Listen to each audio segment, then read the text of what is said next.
ಓಂ ಶಾಂತಿ. ಇಂದಿನ ಪರಮಾತ್ಮನ ಮಹಾವಾಕ್ಯ ಮುರುಳಿ ದಿನಾಂಕ 15/9/2025. ಬಾಪ್ತಾದ ಮಧುಬನ. ಮಧುರ ಮಕ್ಕಳೇ, ಪರಮಾತ್ಮ ತಂದೆ ಬಂದಿರುವುದೇ ನಿಮಗೆ ಕರ್ಮ, ಅಕರ್ಮ ಮತ್ತು ವಿಕರ್ಮದ ಗುಹ್ಯ ಗತಿಯನ್ನು ತಿಳಿಸುವುದಕ್ಕೋಸ್ಕರ. ಯಾವಾಗ ಆತ್ಮ ಮತ್ತು ಶರೀರ ಎರಡೂ ಪವಿತ್ರ ಆಗಿರುತ್ತದೆಯೋ ಆಗ ನಿಮ್ಮ ಕರ್ಮ ಅಕರ್ಮ ಆಗಿರುತ್ತದೆ. ನೀವು ಪತಿತರಾದಾಗ ನಿಮ್ಮ ಮೂಲಕ ವಿಕರ್ಮ ನಡೆಯುತ್ತದೆ. ಇಂದಿನ ಪ್ರಶ್ನೆಯಾಗಿದೆ, ಆತ್ಮದಲ್ಲಿ ಕಲ್ಮಶ ಸೇರಿಕೊಳ್ಳಲು ಕಾರಣ ಏನು? ಕಲ್ಮಶ ಸೇರಿಕೊಂಡಿರುವಂತಹ ಆತ್ಮರ ಲಕ್ಷಣ ಏನಾಗಿರುತ್ತದೆ? ಉತ್ತರ, ಆತ್ಮದಲ್ಲಿ ಕಲ್ಮಶ ಸೇರಿಕೊಳ್ಳಲು ವಿಕಾರ ಕಾರಣ ಆಗಿದೆ. ಪತಿತರಾಗಿರುವ ಕಾರಣ ಆತ್ಮದಲ್ಲಿ ಕಲ್ಮಶ ಸೇರಿಕೊಂಡಿದೆ. ಒಂದು ವೇಳೆ ಇಲ್ಲಿಯವರೆಗೂ ಆತ್ಮದಲ್ಲಿ ಕಲ್ಮಶ ಸೇರಿಕೊಂಡಿದ್ದರೆ ಅಂತಹ ಆತ್ಮರನ್ನು ಹಳೆಯ ಜಗತ್ತು ಆಕರ್ಷಣೆ ಮಾಡುತ್ತಿರುತ್ತದೆ. ಅವರ ಬುದ್ಧಿ ಅಪವಿತ್ರತೆಯ ಕಡೆ ಆಕರ್ಷಿತ ಆಗುತ್ತದೆ, ಬುದ್ಧಿ ವಿಕಾರದ ಕಡೆ ಆಕರ್ಷಿತ ಆಗುತ್ತದೆ. ಅಂತವರು ತಂದೆಯ ನೆನಪಿನಲ್ಲಿ ಇರಲು ಸಾಧ್ಯ ಇಲ್ಲ. ಓಂ ಶಾಂತಿ. ಮಕ್ಕಳಾದ ನೀವು ಓಂ ಶಾಂತಿಯ ಅರ್ಥವನ್ನು ತಿಳಿದುಕೊಂಡಿದ್ದೀರಾ. ಓಂ ಶಾಂತಿ ಎಂದು ಹೇಳಿದ ತಕ್ಷಣ ಆತ್ಮರಾದ ನಾವು ಈ ಜಗತ್ತಿನ ನಿವಾಸಿಗಳಲ್ಲ ಅನ್ನುವ ಮಾತಿನ ನಿಶ್ಚಯ ಬುದ್ಧಿಯಲ್ಲಿ ಧಾರಣೆ ಆಗುತ್ತದೆ. ನಾವು ಶಾಂತಿಧಾಮದ ನಿವಾಸಿಗಳಾಗಿದ್ದೇವೆ. ನಮ್ಮ ಸ್ವಧರ್ಮ ಶಾಂತಿಯಾಗಿದೆ. ಯಾವಾಗ ನಾವು ಮನೆಯಲ್ಲಿ ಇರುತ್ತೇವೋ ಆಗ ಶಾಂತಿಯಲ್ಲಿ ಇರುತ್ತೇವೆ. ನಂತರ ಈ ಸಾಕಾರ ಜಗತ್ತಿಗೆ ಬಂದು ಪಾತ್ರವನ್ನು ಅಭಿನಯ ಮಾಡುತ್ತೇವೆ. ಏಕೆಂದರೆ ಶರೀರದ ಜೊತೆಗೆ ನಾವು ಕರ್ಮವನ್ನು ಮಾಡಬೇಕಾಗುತ್ತದೆ. ಅಂದರೆ ಶರೀರದ ಮೂಲಕ ಕರ್ಮವನ್ನು ಮಾಡಬೇಕಾಗುತ್ತದೆ. ಕರ್ಮದಲ್ಲಿ ಎರಡು ಪ್ರಕಾರದ ಕರ್ಮ ಇದೆ. ಒಂದನೇ ಪ್ರಕಾರದ ಕರ್ಮ ಒಳ್ಳೆಯ ಕರ್ಮ ಆಗಿದೆ.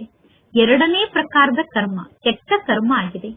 ಈ ರಾವಣ ರಾಜ್ಯದಲ್ಲಿ ನಮ್ಮ ಕರ್ಮ ಕೆಟ್ಟ ಕರ್ಮ ಆಗಿರುತ್ತದೆ.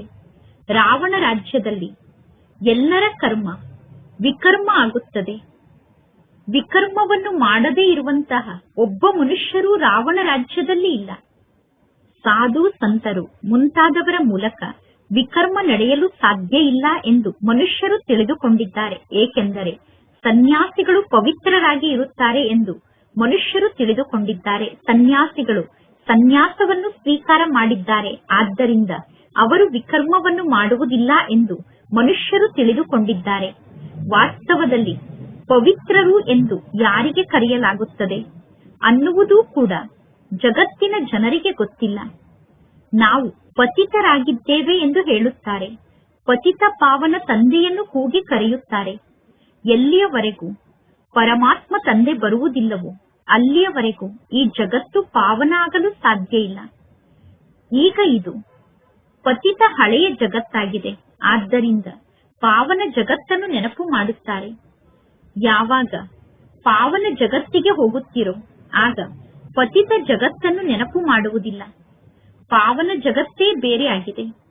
ಪ್ರತಿಯೊಂದು ವಸ್ತು ಹೊಸದಿದ್ದಿದ್ದು ನಂತರ ಹಳೆಯದಾಗುತ್ತದೆ. ಹೊಸ ಜಗತ್ತಿನಲ್ಲಿ ಪತಿತರು ಒಬ್ಬರೂ ಕೂಡ ಇರಲು ಸಾಧ್ಯ ಇಲ್ಲ. ಹೊಸ ಜಗತ್ತಿನ ರಚಯಿತ ಪರಂಪಿತ ಪರಮಾತ್ಮ ತಂದೆ ಆಗಿದ್ದಾರೆ. ಅವರೇ ಪತಿತ ಪಾವನ ಆಗಿದ್ದಾರೆ. ಅಂದ ಮೇಲೆ ಅವಶ್ಯವಾಗಿ ಪರಮಾತ್ಮ ತಂದೆಯ ರಚನೆ ಕೂಡ ಪಾವನ ಆಗಿರಬೇಕು.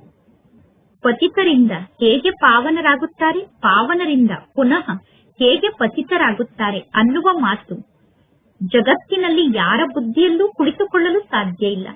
ಪ್ರತಿ ಕಲ್ಪದಲ್ಲೂ ಪರಮಾತ್ಮ ತಂದೆ ಬಂದು ಈ ಎಲ್ಲಾ ಜ್ಞಾನದ ಮಾತನ್ನು ತಿಳಿಸುತ್ತಾರೆ. ಮಕ್ಕಳಾದ ನಿಮ್ಮಲ್ಲೂ ಕೂಡ ಕೆಲವರು ನಿಶ್ಚಯ ಬುದ್ಧಿ ಉಳ್ಳವರಾಗಿ ನಂತರ ಪುನಃ ಸಂಶಯ ಬುದ್ಧಿ ಉಳ್ಳವರಾಗಿ ಬಿಡುತ್ತಾರೆ. ಮಾಯೆ ತಕ್ಷಣ ಮಕ್ಕಳನ್ನು ನುಂಗಿ ಬಿಡುತ್ತದೆ. ನೀವು ಮಹಾರಥಿಗಳಾಗಿದ್ದೀರ ತಾನೆ? ಮಹಾರಥಿಗಳನ್ನು ಭಾಷಣವನ್ನು ಮಾಡಲು ಕರೆಸುತ್ತಾರೆ. ಮಹಾರಾಜರಿಗೂ ಕೂಡ ನೀವೀಗ ತಿಳಿಸಬೇಕು. ಮಹಾರಾಜರಾಗಿರುವ ನೀವು ಮೊದಲು ಪಾವನ ಪೂಜ್ಯರಾಗಿದ್ದೀರಿ. ಈಗ ಈ ಜಗತ್ತಂತೂ ಪತಿತ ಜಗತ್ತಾಗಿದೆ. ಪಾವನ ಜಗತ್ತಿನಲ್ಲಿ ಕೇವಲ ಭಾರತದ ನಿವಾಸಿಗಳು ಮಾತ್ರ ಇದ್ದರು. ನೀವು ಭಾರತದ ನಿವಾಸಿಗಳಾಗಿದ್ದೀರಾ. ಭಾರತದ ನಿವಾಸಿಗಳಾದ ನೀವು ಆದಿ ಸನಾತನ ದೇವಿ ದೇವತಾ ಧರ್ಮದಲ್ಲಿ ಡಬ್ಬಲ್ ಕಿರೀಟಧಾರಿಗಳಾಗಿದ್ದೀರಿ, ಸಂಪೂರ್ಣ ನಿರ್ವಿಕಾರಿಗಳಾಗಿದ್ದೀರಿ. ಮಹಾರಥಿಗಳು ಈ ರೀತಿ ಜ್ಞಾನವನ್ನು ತಿಳಿಸಬೇಕು, ಬಹಳಷ್ಟು ನಶೆಯಿಂದ ಜ್ಞಾನವನ್ನು ತಿಳಿಸಬೇಕು. ಭಗವಾನ್ ವಾಚಾಗಿದೆ, ಕಾಮಚಿತೆಯ ಮೇಲೆ ಕುಳಿತು ನೀವೆಲ್ಲರೂ ಕಪ್ಪಾಗಿದ್ದೀರಾ.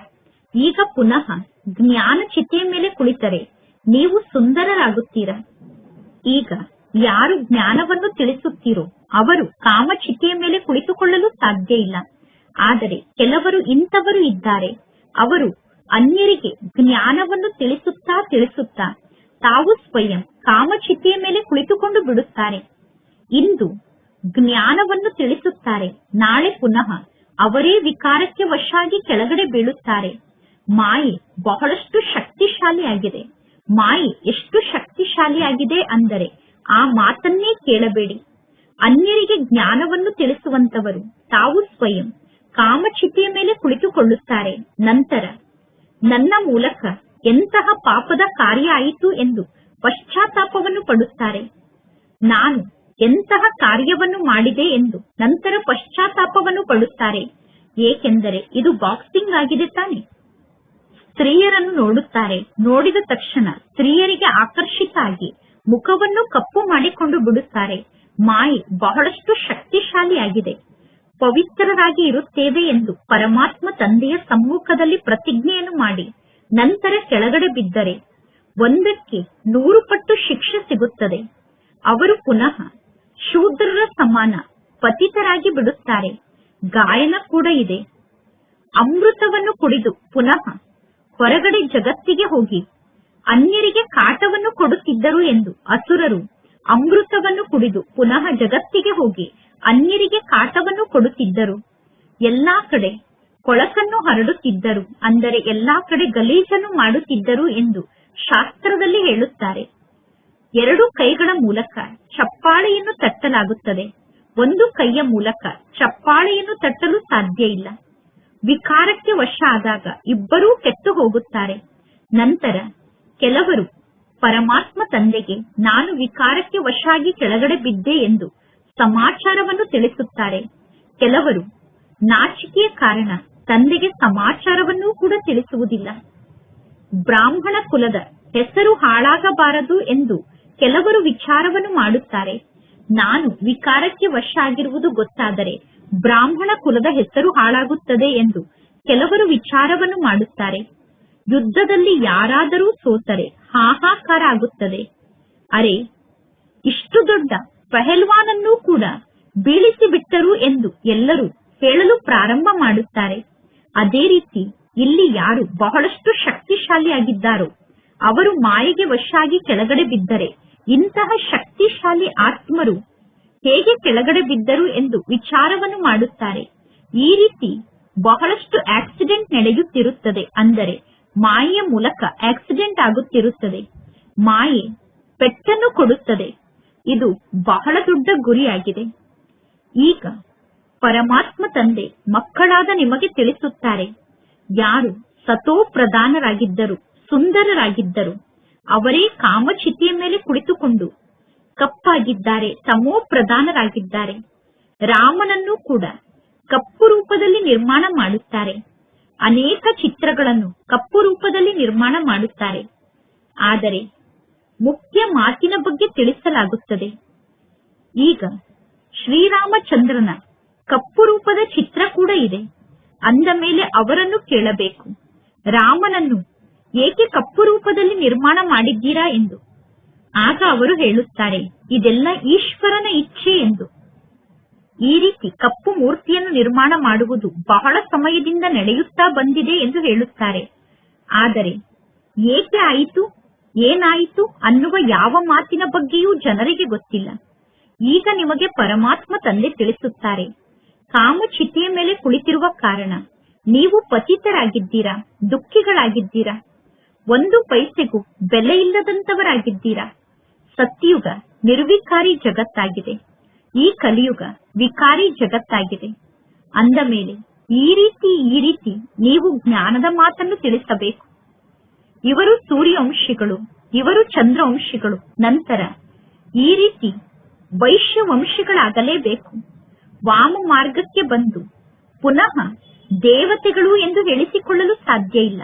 ವಾಮ ಮಾರ್ಗಕ್ಕೆ ಬಂದ ನಂತರ ಅವರು ದೇವತೆಗಳು ಎಂದು ಹೇಳಿಸಿಕೊಳ್ಳುವುದಿಲ್ಲ.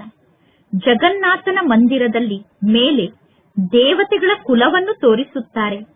ದೇವತಾ ಸ್ವರೂಪದ ಡ್ರೆಸ್ ಅನ್ನು ಹಾಕಿಕೊಂಡಿದ್ದಾರೆ. ಆದರೆ ದೇವತೆಗಳ ಕೊಳಕು ಕರ್ತವ್ಯದ ಚಿತ್ರವನ್ನು ಅಲ್ಲಿ ತೋರಿಸಿದ್ದಾರೆ. ಪರಮಾತ್ಮ ತಂದೆ ಈ ಎಲ್ಲಾ ಮಾತಿನ ಬಗ್ಗೆ ಮಕ್ಕಳ ಗಮನವನ್ನು ಸೆಳೆಯುತ್ತಾರೆ. ಅಂದ ಮೇಲೆ ಮಕ್ಕಳು ಎಲ್ಲಾ ಮಾತಿನ ಕಡೆ ಗಮನವನ್ನು ಕೊಡಬೇಕು. ಮಂದಿರದಲ್ಲಿ ನೀವು ಬಹಳಷ್ಟು ಸೇವೆಯನ್ನು ಮಾಡಬಹುದು. ಶ್ರೀನಾಥನ ಮಂದಿರದಲ್ಲೂ ಜ್ಞಾನವನ್ನು ತಿಳಿಸಬಹುದು. ನೀವು ಮಂದಿರಕ್ಕೆ ಹೋಗಿ ಕೇಳಬೇಕು, ಈ ಮೂರ್ತಿಯನ್ನು ಏಕೆ ಕಪ್ಪು ರೂಪದಲ್ಲಿ ನಿರ್ಮಾಣ ಮಾಡಿದ್ದೀರಾ ಎಂದು. ಈ ರೀತಿ ಜ್ಞಾನವನ್ನು ತಿಳಿಸುವುದು ಬಹಳ ಒಳ್ಳೆಯದಾಗಿದೆ. ಸತ್ಯುಗ ಚಿನ್ನದ ಯುಗ ಆಗಿದೆ. ಈ ಕಲಿಯುಗ ಕಬ್ಬಿಣದ ಯುಗ ಆಗಿದೆ. ಆದ್ದರಿಂದ ಆತ್ಮದಲ್ಲಿ ಕಲ್ಮಶ ಸೇರಿಕೊಂಡಿದೆ. ಈಗ ಆತ್ಮರಾದ ನಿಮ್ಮಲ್ಲಿ ಸೇರಿಕೊಂಡಿರುವ ಕಲ್ಮಶ ಸಮಾಪ್ತಿಯಾಗುತ್ತಿದೆ. ಯಾರು ಪರಮಾತ್ಮ ತಂದೆಯನ್ನು ನೆನಪು ಮಾಡುವುದಿಲ್ಲವೋ ಅಂತಹ ಆತ್ಮರ ಕಲ್ಮಶ ಸಮಾಪ್ತಿಯಾಗುವುದಿಲ್ಲ. ಆತ್ಮದಲ್ಲಿ ಕಲ್ಮಶ ಬಹಳಷ್ಟು ಜಾಸ್ತಿಯಾಗಿದೆ. ಅಂದ ಮೇಲೆ ಈ ಹಳೆಯ ಜಗತ್ತು ಆತ್ಮರನ್ನು ಆಕರ್ಷಣೆ ಮಾಡುತ್ತಿರುತ್ತದೆ. ಯಾವ ಆತ್ಮರಲ್ಲಿ ಕಲ್ಮಶ ಜಾಸ್ತಿ ಇರುತ್ತದೆಯೋ ಅವರನ್ನು ಹಳೆಯ ಜಗತ್ತು ಆಕರ್ಷಣೆ ಮಾಡುತ್ತದೆ. ವಿಕಾರಕ್ಕೆ ವಶ ಆಗಿರುವ ಕಾರಣ ಆತ್ಮದಲ್ಲಿ ಬಹಳಷ್ಟು ಜಾಸ್ತಿ ಕಲ್ಮಶ ಸೇರಿಕೊಂಡಿದೆ. ವಿಕಾರಕ್ಕೆ ವಶ ಆಗಿರುವ ಕಾರಣ ಎಲ್ಲರೂ ಪತಿತರಾಗಿದ್ದಾರೆ. ಈಗ ನೀವು ಸ್ವಯಂ ಅನ್ನು ಚೆಕ್ ಮಾಡಿಕೊಳ್ಳಬೇಕು. ನನ್ನ ಬುದ್ಧಿ ಅಪವಿತ್ರತೆಯ ಕಡೆ ಆಕರ್ಷಿತ ಆಗುತ್ತಿಲ್ಲ ತಾನೆ? ವಿಕಾರದ ಕಡೆ ನನ್ನ ಬುದ್ಧಿ ಆಕರ್ಷಿತ ಆಗುತ್ತಿಲ್ಲ ತಾನೆ? ಬಹಳ ಒಳ್ಳೆಯ ಫಸ್ಟ್ ಕ್ಲಾಸ್ ಮಕ್ಕಳು ಕೂಡ ವಿಕಾರಕ್ಕೆ ಆಕರ್ಷಿತರಾಗಿ ಫೇಲ್ ಆಗಿ ಬಿಡುತ್ತಾರೆ. ಈಗ ಮಕ್ಕಳಾದ ನಿಮಗೆ ಈ ಜ್ಞಾನದ ತಿಳುವಳಿಕೆ ಪ್ರಾಪ್ತಿಯಾಗಿದೆ. ಪವಿತ್ರತೆಯ ಮಾತೇ ಮುಖ್ಯ ಮಾತಾಗಿದೆ. ಆದಿಯ ಸಮಯದಿಂದ ಹಿಡಿದು ಇಲ್ಲಿಯವರೆಗೂ ಪವಿತ್ರತೆಯ ಕಾರಣ ಜಗಳ ನಡೆಯುತ್ತಾ ಬಂದಿದೆ. ಪರಮಾತ್ಮ ತಂದೆ ಇದೇ ರೀತಿ ಯುಕ್ತಿಯನ್ನು ರಚನೆ ಮಾಡಿದ್ದಾರೆ. ಎಲ್ಲರೂ ಹೇಳುತ್ತಾರೆ, ನಾವು ಜ್ಞಾನಾಮೃತವನ್ನು ಕುಡಿಯಲು ಹೋಗುತ್ತೇವೆ ಎಂದು. ಜ್ಞಾನಾಮೃತ ಜ್ಞಾನದ ಸಾಗರ ಆದಂತಹ ತಂದೆಯ ಬಳಿ ಇದೆ. ಶಾಸ್ತ್ರವನ್ನು ಓದುವುದರಿಂದ ಯಾರು ಪತಿತರಿಂದ ಪಾವನರಾಗಲು ಸಾಧ್ಯ ಇಲ್ಲ. ಈಗ ನಾವು ಪಾವನರಾಗಿ ನಂತರ ಪಾವನ ಜಗತ್ತಿಗೆ ಹೋಗಬೇಕು. ಇಲ್ಲಿ ಪಾವನರಾಗಿ ನಂತರ ಪುನಃ ನಾವು ಎಲ್ಲಿಗೆ ಹೋಗುತ್ತೇವೆ? ಜಗತ್ತಿನ ಜನ ತಿಳಿದುಕೊಂಡಿದ್ದಾರೆ ಇಂಥವರು ಮೋಕ್ಷವನ್ನು ಪಡೆದುಕೊಂಡರು ಎಂದು. ಆದರೆ ಮೋಕ್ಷವನ್ನು ಪಡೆದುಕೊಂಡರೆ ನಂತರ ಅವರ ಕ್ರಿಯಾಕರ್ಮ ಮುಂತಾದದ್ದನ್ನು ಮಾಡಲು ಸಾಧ್ಯ ಇಲ್ಲ ಅನ್ನುವುದು ಜನರಿಗೆ ಗೊತ್ತಿಲ್ಲ. ಯಾರಾದರೂ ಸತ್ತರೆ ಈ ಕಲಿಯುಗದಲ್ಲಿ ಸತ್ತಂತಹ ವ್ಯಕ್ತಿಯ ಸಮ್ಮುಖದಲ್ಲಿ ದೀಪವನ್ನು ಹಚ್ಚಿ ಇಡುತ್ತಾರೆ. ಏಕೆಂದರೆ ಆ ಆತ್ಮ ಹೋಗುವಾಗ ಆತ್ಮಕ್ಕೆ ಯಾವುದೇ ಪ್ರಕಾರದ ಕಷ್ಟ ಆಗಬಾರದು. ಆ ಆತ್ಮ ಹೋಗುವಾಗ ಅಂಧಕಾರದಲ್ಲಿ ಪೆಟ್ಟನ್ನು ತಿನ್ನಬಾರದು ಎಂದು. ಆತ್ಮ ಒಂದು ಶರೀರವನ್ನು ತ್ಯಾಗ ಮಾಡಿ ಇನ್ನೊಂದು ಶರೀರವನ್ನು ಧಾರಣೆ ಮಾಡಿಕೊಳ್ಳುತ್ತದೆ. ಇದು 1 ಸೆಕೆಂಡ್ನ ಮಾತಾಗಿದೆ. ಅಂಧಕಾರ ಪುನಃ ಎಲ್ಲಿಂದ ಬರಲು ಸಾಧ್ಯ? ಆತ್ಮ ಸೆಕೆಂಡ್ನಲ್ಲಿ ಹೊಸ ಶರೀರವನ್ನು ಧಾರಣೆ ಮಾಡಿಕೊಳ್ಳುತ್ತದೆ. ಅಂದ ಮೇಲೆ ಅಲ್ಲಿ ಅಂಧಕಾರ ಎಲ್ಲಿಂದ ಬಂತು? ಈ ರೀತಿ ಪದ್ಧತಿ ನಡೆಯುತ್ತಾ ಬಂದಿದೆ. ನೀವು ಕೂಡ ಇದೇ ರೀತಿ ಮಾಡುತ್ತಾ ಬಂದಿದ್ದೀರಾ. ಈಗ ನೀವು ಈ ರೀತಿ ಯಾವುದೇ ಕಾರ್ಯವನ್ನು ಮಾಡುವುದಿಲ್ಲ. ನಿಮಗೆ ಗೊತ್ತಿದೆ, ಶರೀರ ಅಂತೂ ಮಣ್ಣು ಪಾಲಾಯಿತು. ಸತ್ಯುಗದಲ್ಲಿ ಇಂತಹ ರೀತಿ ಪದ್ಧತಿ ಇರುವುದಿಲ್ಲ. ವರ್ತಮಾನ ಸಮಯದ ರಿದ್ಧಿ ಸಿದ್ಧಿಯ ಮಾತಿನಲ್ಲಿ ಏನನ್ನೂ ಇಟ್ಟಿಲ್ಲ. ವರ್ತಮಾನ ಸಮಯದ ಮಾಟ ಮಂತ್ರದ ಮಾತಿನಲ್ಲಿ ಏನೂ ಇಲ್ಲ. ತಿಳಿದುಕೊಳ್ಳಿ, ಯಾರಿಗೂ ರೆಕ್ಕೆ ಬರುತ್ತದೆ. ರೆಕ್ಕೆ ಬಂದ ತಕ್ಷಣ ಅವರು ಹಾರಲು ಪ್ರಾರಂಭವನ್ನು ಮಾಡುತ್ತಾರೆ. ಹಾರುವುದರಿಂದ ಏನಾಗುತ್ತದೆ? ಹಾರುವುದರಿಂದ ಏನು ಲಾಭ ಸಿಗುತ್ತದೆ? ಪರಮಾತ್ಮ ತಂದೆ ತಿಳಿಸುತ್ತಾರೆ, ನೀವು ತಂದೆಯಾದ ನನ್ನನ್ನು ನೆನಪು ಮಾಡಿ, ಆಗ ನಿಮ್ಮ ವಿಕರ್ಮ ವಿನಾಶ ಆಗುತ್ತದೆ. ಇದು ಯೋಗದ ಅಗ್ನಿಯಾಗಿದೆ. ಈ ಯೋಗದ ಅಗ್ನಿಯ ಮೂಲಕ ನೀವು ಪತಿತರಿಂದ ಪಾವನರಾಗುತ್ತೀರಾ. ಜ್ಞಾನದ ಮೂಲಕ ಧನ ಪ್ರಾಪ್ತಿಯಾಗುತ್ತದೆ. ಯೋಗದ ಮೂಲಕ ಸದಾ ಕಾಲಕ್ಕೋಸ್ಕರ ಆರೋಗ್ಯವಂತರಾಗುತ್ತೀರಾ, ಪವಿತ್ರರಾಗುತ್ತೀರಾ. ಜ್ಞಾನದ ಮೂಲಕ ಸದಾ ಕಾಲಕ್ಕೋಸ್ಕರ ಸಂಪತ್ತುಳ್ಳಂತಹ ಧನವಂತರಾಗುತ್ತೀರಾ. ಯೋಗದ ಮೂಲಕ ಆಯಸ್ಸು ದೀರ್ಘಾಯಸ್ಸಾಗುತ್ತದೆ. ಯೋಗಿಗಳ ಆಯಸ್ಸು ಸದಾ ಜಾಸ್ತಿ ಇರುತ್ತದೆ, ಭೋಗಿಗಳ ಆಯಸ್ಸು ಕಡಿಮೆ ಇರುತ್ತದೆ. ಶ್ರೀಕೃಷ್ಣನಿಗೆ ಯೋಗೇಶ್ವರ ಎಂದು ಕರೆಯುತ್ತಾರೆ. ಈಶ್ವರ ತಂದೆಯ ನೆನಪಿನ ಮೂಲಕ ಶ್ರೀಕೃಷ್ಣ ಶ್ರೀಕೃಷ್ಣ ಆಗಿದ್ದಾರೆ. ಅಂದ ಮೇಲೆ ಕೃಷ್ಣನಿಗೆ ಸ್ವರ್ಗದಲ್ಲಿ ಯೋಗೇಶ್ವರ ಎಂದು ಕರೆಯುವುದಿಲ್ಲ. ಸ್ವರ್ಗದಲ್ಲಿ ಶ್ರೀಕೃಷ್ಣ ರಾಜಕುಮಾರ ಆಗಿರುತ್ತಾರೆ. ಹಿಂದಿನ ಜನ್ಮದಲ್ಲಿ ಕೃಷ್ಣ ಅಂತಹ ಯಾವುದೋ ಶ್ರೇಷ್ಠ ಕರ್ಮವನ್ನು ಮಾಡಿರಬೇಕು. ಆ ಕರ್ಮದ ಕಾರಣ ಸತ್ಯುಗದಲ್ಲಿ ಶ್ರೀಕೃಷ್ಣ ಆಗುತ್ತಾರೆ. ಕರ್ಮ, ಅಕರ್ಮ ಮತ್ತು ವಿಕರ್ಮದ ಗತಿಯನ್ನು ಪರಮಾತ್ಮ ತಂದೆ ತಿಳಿಸಿದ್ದಾರೆ. ಅರ್ಧ ಕಲ್ಪ ರಾಮರಾಜ್ಯ ಇರುತ್ತದೆ, ಅರ್ಧ ಕಲ್ಪ ರಾವಣ ರಾಜ್ಯ ಇರುತ್ತದೆ. ವಿಕಾರಕ್ಕೆ ವಶ ಆಗುವುದು ಎಲ್ಲದಕ್ಕಿಂತ ಬಹಳ ದೊಡ್ಡ ಪಾಪ ಆಗಿದೆ. ನಾವೆಲ್ಲರೂ ಪರಸ್ಪರ ಸಹೋದರ ಸಹೋದರಿಯರಾಗಿದ್ದೇವೆ. ಭಗವಂತ ತಂದೆಗೆ ಸಂತಾನರಾಗಿ ಪುನಃ ನಾವು ಅಪವಿತ್ರ ದೃಷ್ಟಿ ಉಳ್ಳವರು ಹೇಗೆ ಆಗಲು ಸಾಧ್ಯ? ಭಗವಂತ ತಂದೆಗೆ ಸಂತಾನರಾಗಿ ಪುನಃ ನಾವು ವಿಕರ್ಮವನ್ನು ಹೇಗೆ ಮಾಡಲು ಸಾಧ್ಯ? ಬ್ರಹ್ಮ ಕುಮಾರಿಯರಾದ ನಾವು ವಿಕಾರಕ್ಕೆ ವಶ ಆಗಲು ಸಾಧ್ಯ ಇಲ್ಲ. ಈ ಯುಕ್ತಿಯ ಮೂಲಕ ನಾವು ಪವಿತ್ರರಾಗಿ ಇರಲು ಸಾಧ್ಯ. ನಿಮಗೆ ಗೊತ್ತಿದೆ, ಈಗ ರಾವಣ ರಾಜ್ಯ ಸಮಾಪ್ತಿಯಾಗುತ್ತದೆ. ನಂತರ ಪುನಃ ಪ್ರತಿಯೊಂದು ಆತ್ಮ ಪವಿತ್ರ ಆಗುತ್ತದೆ. ಪ್ರತಿಯೊಂದು ಆತ್ಮ ಪವಿತ್ರ ಆದಾಗ ಸತ್ಯಯುಗದಲ್ಲಿ ಮನೆ ಮನೆಯಲ್ಲೂ ಪ್ರಕಾಶ ಎಂದು ಹೇಳಲಾಗುತ್ತದೆ. ಈಗ ನಿಮ್ಮ ಆತ್ಮ ಜ್ಯೋತಿ ಬೆಳಗಿದೆ. ಜ್ಞಾನದ ಮೂರನ್ನೇತ್ರ ಪ್ರಾಪ್ತಿಯಾಗಿದೆ. ಸತ್ಯಯುಗದಲ್ಲಿ ಎಲ್ಲರೂ ಪವಿತ್ರರಾಗಿ ಇರುತ್ತಾರೆ. ಈಗ ನಿಮಗೆ ಈ ಎಲ್ಲಾ ಮಾತಿನ ಬಗ್ಗೆ ಗೊತ್ತಾಗಿದೆ. ಅನ್ಯರಿಗೆ ಜ್ಞಾನವನ್ನು ತಿಳಿಸುವ ಮಾತಿನಲ್ಲಿ ಮಕ್ಕಳು ನಂಬರ್ ವಾರ್ ಶಕ್ತಿಶಾಲಿ ಆಗಿದ್ದೀರಾ. ನಂಬರ್ ವಾರ್ ಆಗಿ ನೀವು ತಂದೆಯ ನೆನಪಿನಲ್ಲಿ ಇರುತ್ತೀರಾ. ರಾಜಧಾನಿ ಹೇಗೆ ಸ್ಥಾಪನೆ ಆಗುತ್ತದೆ ಅನ್ನುವ ಮಾತು ಯಾರ ಬುದ್ಧಿಯಲ್ಲೂ ಇಲ್ಲ. ನೀವು ಸೇನೆಯಲ್ಲಿ ಇದ್ದೀರಾ. ನಿಮಗೆ ಗೊತ್ತಿದೆ, ನೆನಪಿನ ಶಕ್ತಿಯ ಮೂಲಕ ಪವಿತ್ರರಾಗಿ ನಾವು ರಾಜಾರಾಣಿ ಆಗುತ್ತಿದ್ದೇವೆ. ನಂತರ ಮುಂದಿನ ಜನ್ಮದಲ್ಲಿ ಅಂದರೆ ಸತ್ಯಯುಗದಲ್ಲಿ ನಮ್ಮ ಬಾಯಲ್ಲಿ ಚಿನ್ನದ ಚಮಚ ಇರುತ್ತದೆ. ಬಹಳ ದೊಡ್ಡ ಪರೀಕ್ಷೆಯನ್ನು ಪಾಸ್ ಮಾಡಿದಂತವರು ದೊಡ್ಡ ಪದವಿಯನ್ನು ಪಡೆದುಕೊಳ್ಳುತ್ತಾರೆ. ಅಂತರ ಅಂತೂ ಗೊತ್ತಾಗುತ್ತದೆ ತಾನೆ. ಎಷ್ಟು ಶ್ರೇಷ್ಠ ಶಿಕ್ಷಣವನ್ನು ಕಲಿಯುತ್ತಾರೋ ಅಷ್ಟು ಜಾಸ್ತಿ ಸುಖ ಸಿಗುತ್ತದೆ. ಇಲ್ಲಿ ಭಗವಂತ ತಂದೆ ಶಿಕ್ಷಣವನ್ನು ಕಲಿಸುತ್ತಿದ್ದಾರೆ ಅನ್ನುವ ನಶೆ ಸದಾ ನಿಮಗೆ ಏರಿರಬೇಕು. ಪರಮಾತ್ಮ ತಂದೆಯ ಮೂಲಕ ಶಕ್ತಿಶಾಲಿಯಾದಂತಹ ಮಾಲ್ ನಮಗೆ ಪ್ರಾಪ್ತಿಯಾಗುತ್ತಿದೆ. ಅಂದರೆ ತಂದೆಯ ಮೂಲಕ ಶಕ್ತಿಶಾಲಿಯಾದಂತಹ ವಸ್ತು ಪ್ರಾಪ್ತಿಯಾಗುತ್ತಿದೆ. ಭಗವಂತ ತಂದೆಯನ್ನು ಬಿಟ್ಟು ಬೇರೆ ಯಾರು ನಮ್ಮನ್ನು ಭಗವತಿಯನ್ನಾಗಿ ಮಾಡಲು ಸಾಧ್ಯ? ಈಗ ನೀವು ಪತಿತರಿಂದ ಪಾವನರಾಗುತ್ತಿದ್ದೀರಾ. ನಂತರ ಪುನಃ ಅನೇಕ ಜನ್ಮಗಳಿಗೋಸ್ಕರ ಸುಖಿಗಳಾಗುತ್ತೀರಾ. ಶ್ರೇಷ್ಠ ಪದವಿಯನ್ನು ಪಡೆದುಕೊಳ್ಳುತ್ತೀರಾ. ಈ ಜ್ಞಾನದ ಶಿಕ್ಷಣವನ್ನು ಕಲಿಯುತ್ತಾ ಕಲಿಯುತ್ತಾ ಪುನಃ ವಿಕಾರಕ್ಕೆ ವಶ ಆಗಿ ಕೆಲವರು ಕೊಳಕಾಗಿ ಬಿಡುತ್ತಾರೆ. ದೇಹಾಭಿಮಾನಕ್ಕೆ ವಶ ಆದರೆ ನಂತರ ಜ್ಞಾನದ ಮೂರನೇ ನೇತ್ರ ಬಂದಾಗಿ ಬಿಡುತ್ತದೆ. ಮಾಯೆ ಬಹಳಷ್ಟು ಶಕ್ತಿಶಾಲಿಯಾಗಿದೆ. ಪರಮಾತ್ಮ ತಂದೆ ಸ್ವಯಂ ಹೇಳುತ್ತಾರೆ, ಈ ಜ್ಞಾನವನ್ನು ಧಾರಣೆ ಮಾಡಿಕೊಳ್ಳುವ ಮಾತಿನಲ್ಲಿ ಬಹಳಷ್ಟು ಪರಿಶ್ರಮ ಇದೆ. ಪರಮಾತ್ಮ ತಂದೆ ತಿಳಿಸುತ್ತಾರೆ, ನಾನು ಈ ಬ್ರಹ್ಮನ ತನುವಿನಲ್ಲಿ ಬಂದು ಸ್ವಯಂ ಪರಮಾತ್ಮ ತಂದೆಯಾದ ನಾನು ಎಷ್ಟೊಂದು ಪರಿಶ್ರಮವನ್ನು ಪಡುತ್ತೇನೆ. ಆದರೆ ಜ್ಞಾನವನ್ನು ಅರ್ಥ ಮಾಡಿಕೊಂಡು ಕೆಲವರು ಪುನಃ ಹೇಳುತ್ತಾರೆ, ಶಿವ ತಂದೆ ಬಂದು ಜ್ಞಾನದ ಶಿಕ್ಷಣವನ್ನು ಕಲಿಸುತ್ತಿದ್ದಾರೆ ಎಂದು ನಾನು ಒಪ್ಪಿಕೊಳ್ಳುವುದಿಲ್ಲ ಎಂದು ಕೆಲವರು ಹೇಳುತ್ತಾರೆ. ಇದು ಮೋಸ ಆಗಿದೆ ಎಂದು ಕೆಲವರು ಹೇಳುತ್ತಾರೆ. ಈಶ್ವರ ತಂದೆ ಜ್ಞಾನವನ್ನು ನೀಡುತ್ತಿದ್ದಾರೆ ಅನ್ನುವುದು ಚಾಲಾಕಿತನಾಗಿದೆ, ಮೋಸ ಆಗಿದೆ ಎಂದು ಕೆಲವರು ಹೇಳುತ್ತಾರೆ. ಇಂತಿಂತಹ ಮಾತನ್ನು ಅನೇಕರು ಹೇಳುತ್ತಾರೆ. ರಾಜ್ಯ ಅಂತೂ ಸ್ಥಾಪನೆ ಆಗೇ ಆಗುತ್ತದೆ ಹೇಳುತ್ತಾರೆ ತಾನೆ.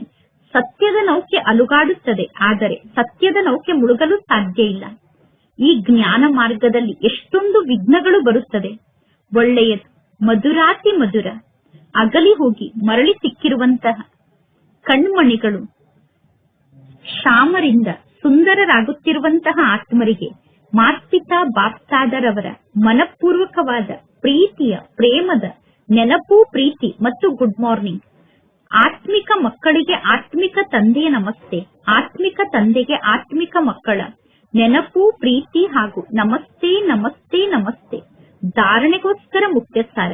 ಫಸ್ಟ್ ಪಾಯಿಂಟ್, ಯೋಗದ ಅಗ್ನಿಯ ಮೂಲಕ ವಿಕಾರದ ಕಲ್ಮಶವನ್ನು ಸಮಾಪ್ತಿ ಮಾಡಿಕೊಳ್ಳಬೇಕು. ನನ್ನ ಬುದ್ಧಿ ವಿಕಾರದ ಕಡೆ ಆಕರ್ಷಿತ ಅಂತೂ ಆಗುತ್ತಿಲ್ಲ ತಾನೆ ಎಂದು ಸ್ವಯಂ ಅನ್ನು ಚೆಕ್ ಮಾಡಿಕೊಳ್ಳಬೇಕು. ಸೆಕೆಂಡ್ ಪಾಯಿಂಟ್, ನಿಶ್ಚಯ ಬುದ್ಧಿ ಉಳ್ಳವರಾದ ನಂತರ ಪುನಃ ಎಂದೂ ಯಾವ ಮಾತಿನಲ್ಲೂ ಸಂಶಯ ಉತ್ಪನ್ನ ಆಗಬಾರದು. ವಿಕರ್ಮದಿಂದ ಸುರಕ್ಷಿತರಾಗಿ ಇರುವುದಕ್ಕೋಸ್ಕರ ಯಾವುದೇ ಕಾರ್ಯವನ್ನು ಮಾಡುವಾಗಲೂ ಮೊದಲು ಸ್ವಧರ್ಮದಲ್ಲಿ ಸ್ಥಿತಾಗಿ ಪರಮಾತ್ಮ ತಂದೆಯನ್ನು ನೆನಪು ಮಾಡುತ್ತಾ ಕಾರ್ಯವನ್ನು ಮಾಡಬೇಕು. ಇಂದಿನ ವರದಾನ ಆಗಿದೆ. ಶ್ರೇಷ್ಠ ಪಾಲನೆಯ ವಿಧಿಯ ಮೂಲಕ ವೃದ್ಧಿಯನ್ನು ಪ್ರಾಪ್ತಿ ಮಾಡಿಕೊಳ್ಳುವಂತಹ ಸರ್ವರ ಸುಭಾಷ್ಯಕ್ಕೆ ಪಾತ್ರರಾಗಿ ಸಂಗಮ ಯುಗದಲ್ಲಿ ಸುಭಾಷ್ಯದ ಮೂಲಕ ವೃದ್ಧಿಯನ್ನು ಪ್ರಾಪ್ತಿ ಮಾಡಿಕೊಳ್ಳುತ್ತೀರಾ. ಸಂಗಮ ಯುಗ ಸುಭಾಷ್ಯದ ಮೂಲಕ ವೃದ್ಧಿಯನ್ನು ಪ್ರಾಪ್ತಿ ಮಾಡಿಕೊಳ್ಳುವ ಯುಗ ಆಗಿದೆ. ಪರಮಾತ್ಮ ತಂದೆಯ ಮೂಲಕ ಸುಭಾಷ್ಯ ಪ್ರಾಪ್ತಿಯಾಗುತ್ತದೆ. ಪರಿವಾರದ ಮೂಲಕ ಸುಭಾಷ್ಯ ಪ್ರಾಪ್ತಿಯಾಗುತ್ತದೆ. ತಂದೆ ಮತ್ತು ಪರಿವಾರದವರ ಸುಭಾಷ್ಯದಿಂದ ಮಕ್ಕಳಾದ ನೀವು ಪಾಲನೆಯನ್ನು ಪಡೆದುಕೊಳ್ಳುತ್ತಿದ್ದೀರಾ. ಸುಭಾಷ್ಯದ ಆಧಾರದಿಂದ ನೃತ್ಯವನ್ನು ಮಾಡುತ್ತಾ, ಹಾಡನ್ನು ಹಾಡುತ್ತಾ ಪಾಲನೆಯನ್ನು ಪಡೆದುಕೊಳ್ಳುತ್ತಾ ಹಾರುತ್ತಾ ಹೋಗುತ್ತಿದ್ದೀರಾ.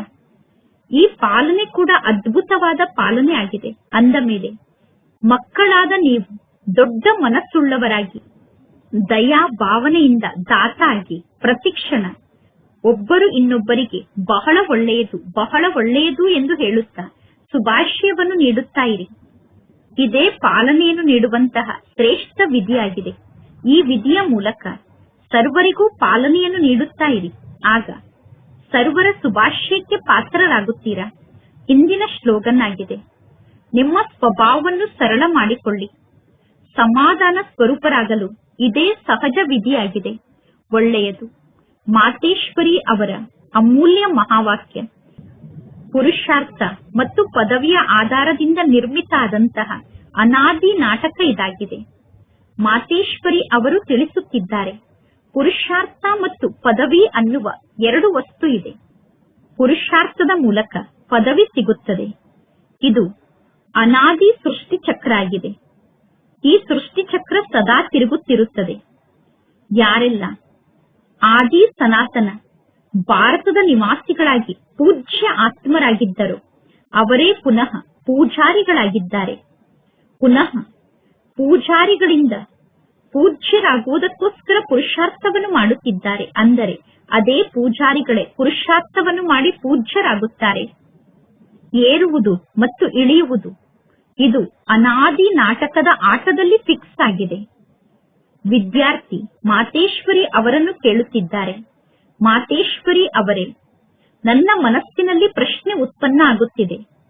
ಎಲ್ಲವೂ ಈ ರೀತಿ ನಾಟಕದಲ್ಲಿ ಫಿಕ್ಸ್ ಆಗಿದೆ. ನಾಟಕದ ಆಧಾರದಿಂದ ಎಲ್ಲಾ ನಡೆಯುತ್ತಿದೆ. ಅಂದ ಮೇಲೆ ಪುನಃ ನಾವೇನು ಉನ್ನತ ಸ್ಥಾನಕ್ಕೆ ಏರುತ್ತೇವೋ ಅದು ತನ್ನಷ್ಟಕ್ಕೆ ತಾನೇ ಏರುತ್ತೇವೆ.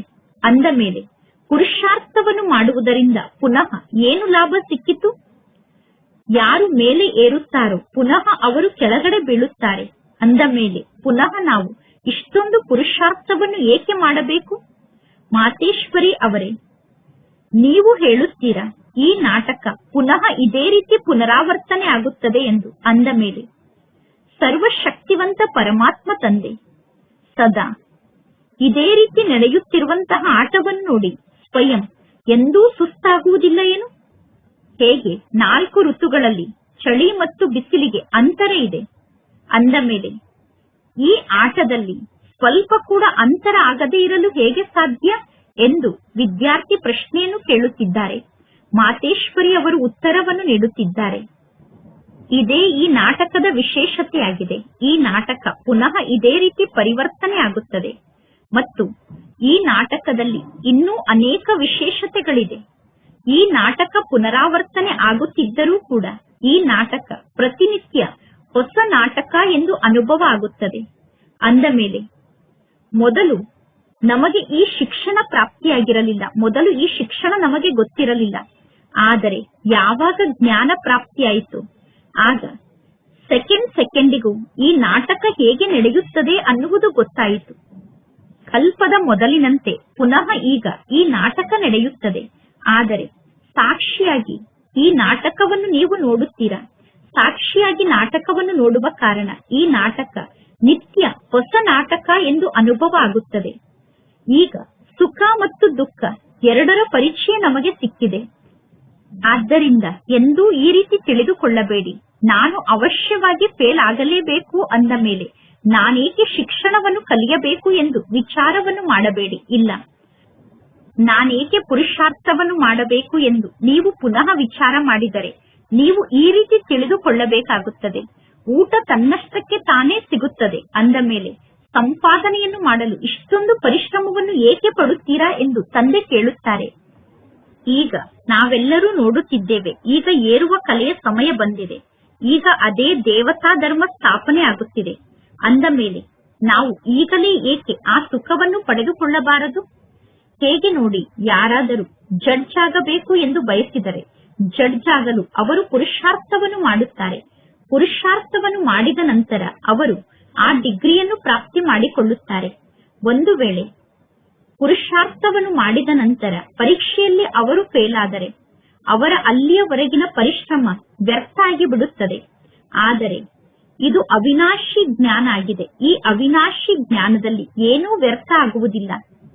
ಈ ಅವಿನಾಶಿ ಜ್ಞಾನದ ವಿನಾಶ ಎಂದೂ ಆಗುವುದಿಲ್ಲ. ಸ್ವಲ್ಪ ಕೂಡ ಅವಿನಾಶಿ ಜ್ಞಾನದ ವಿನಾಶ ಆಗುವುದಿಲ್ಲ. ನೀವೀಗ ಪುರುಷಾರ್ಥವನ್ನು ಮಾಡಿ ದೈವಿ ಮನೆತನದಲ್ಲಿ ಬನ್ನಿ ಅಥವಾ ಬರದೇ ಇರಿ. ಆದರೆ ಒಂದು ವೇಳೆ ನೀವು ಕಡಿಮೆ ಪುರುಷಾರ್ಥವನ್ನು ಮಾಡಿದರೂ ಕೂಡ ಸತ್ಯುಗದಲ್ಲಿ ದೈವಿ ಪ್ರಜೆಗಳಲ್ಲಿ ಬರಬಹುದು. ಆದರೆ ಅವಶ್ಯವಾಗಿ ಪುರುಷಾರ್ಥವನ್ನು ಮಾಡಬೇಕು, ಏಕೆಂದರೆ ಪುರುಷಾರ್ಥದ ಆಧಾರದಿಂದ ಪದವಿ ಪ್ರಾಪ್ತಿಯಾಗುತ್ತದೆ. ಆದ್ದರಿಂದ ಪುರುಷಾರ್ಥಕ್ಕೆ ಬಲಿಹಾರಿಯಾಗಬೇಕು ಎಂದು ಗಾಯನ ಇದೆ.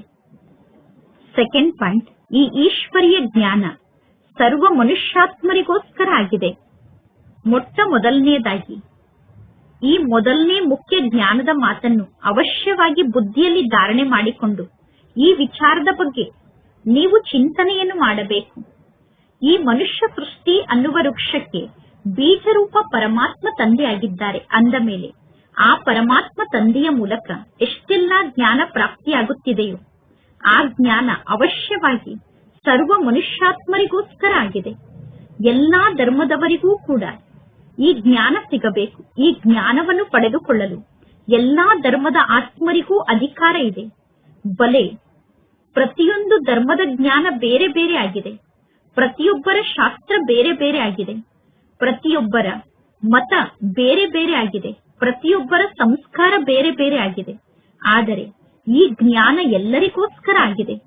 ಬಲೆ ಅವರು ಈ ಜ್ಞಾನವನ್ನು ಕೇಳದೇ ಇರಬಹುದು, ಜ್ಞಾನವನ್ನು ಧಾರಣೆ ಮಾಡಿಕೊಳ್ಳದೇ ಇರಬಹುದು, ಅವರು ನಮ್ಮ ಈ ಮನೆತನಕ್ಕೆ ಬರದೇ ಇರಬಹುದು.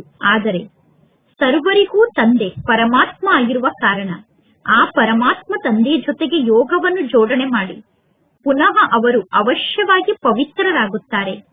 ಈ ಪವಿತ್ರತೆಯ ಕಾರಣ ತಮ್ಮ ಸೆಕ್ಷನ್ನಲ್ಲಿ ಅವರು ಒಳ್ಳೆಯ ಪದವಿಯನ್ನು ಅವಶ್ಯವಾಗಿ ಪಡೆದುಕೊಳ್ಳುತ್ತಾರೆ. ಏಕೆಂದರೆ ಯೋಗಕ್ಕೆ ಮನುಷ್ಯರು ಮಾನ್ಯತೆಯನ್ನು ನೀಡುತ್ತಾರೆ. ಬಹಳಷ್ಟು ಮನುಷ್ಯರು ಇಂಥವರಿದ್ದಾರೆ, ನಮಗೆ ಮುಕ್ತಿ ಬೇಕು ಎಂದು ಅವರು ಬಯಸುತ್ತಾರೆ.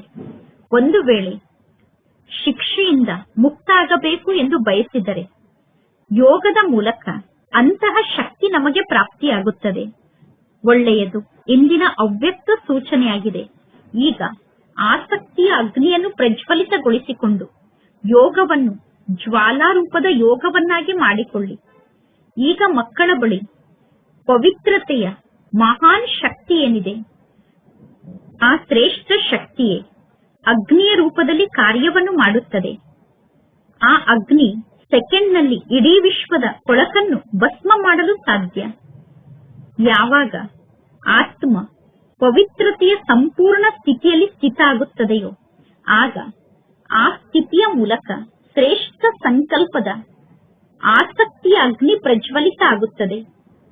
ಈ ಆಸಕ್ತಿಯ ಅಗ್ನಿ ಇಡೀ ಜಗತ್ತಿನ ಕೊಳಕನ್ನು ಭಸ್ಮ ಮಾಡಿಬಿಡುತ್ತದೆ. ಅಂದರೆ ಆಸಕ್ತಿಯ ಅಗ್ನಿಯ ಮೂಲಕ ಜಗತ್ತಿನ ಕೊಳಕು ಭಸ್ಮ ಆಗುತ್ತದೆ. ವಾಸ್ತವದಲ್ಲಿ ಇದೇ ಯೋಗದ ಜ್ವಾಲೆಯಾಗಿದೆ.